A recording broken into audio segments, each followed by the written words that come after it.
Climate change presents a multitude of challenges that affect the environment, society, and economy in various ways.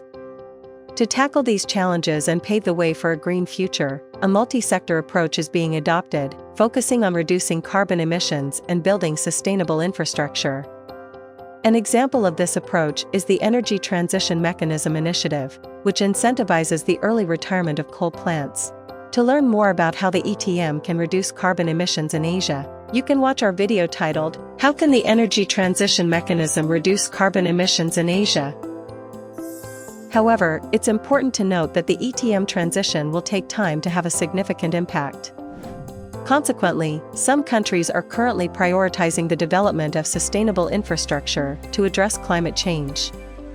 However, governments may face a significant funding gap in their efforts, leading them to adopt a strategy known as blended finance. Blended finance effectively bridges the gap between the government and private sectors, promoting collaboration on projects, particularly those related to green energy. From the government's perspective, the lack of sufficient capital for developing sustainable infrastructure necessitates attracting commercial capital and donors who support sustainable development projects. This is achieved by providing policy support and even concessional financing. The private sector, which includes investors, financial institutions, and philanthropic organizations, also plays a crucial role in blended finance. The objective of blended finance is not only to achieve sustainable development goals, but also to ensure commercial sustainability. It aims to simultaneously achieve both sustainable development and commercial returns, creating a win-win situation. Financial institutions are key players in blended finance as they provide financial and technical assistance for development projects.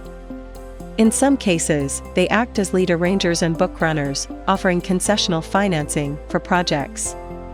They work closely with governments and private sector entities to mobilize resources for the development of sustainable infrastructure. Philanthropic organizations contribute grants to support projects with social or environmental impacts.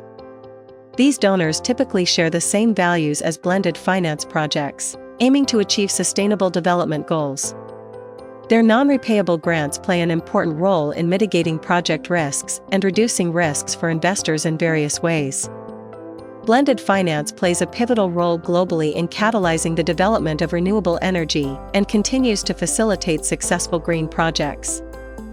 For example, the Asian Development Bank (ADB) utilized the blended finance approach to arrange one of the largest syndicated renewable project financing transactions in ASEAN. In the Monsoon Wind Power Company project, the ADB collaborated with various sectors to build the largest wind power plant in Southeast Asia, which also happened to be the first in Laos.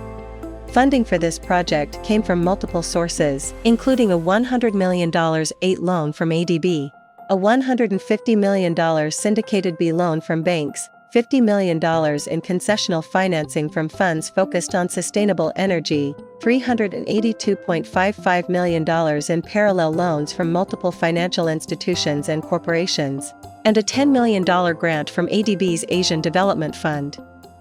The blended finance approach effectively bridges the financial, knowledge, and policy gaps of such projects. With the capital investments from these stakeholders, the wind power plant in Laos was successfully developed, ensuring commercial sustainability and contributing to sustainable development.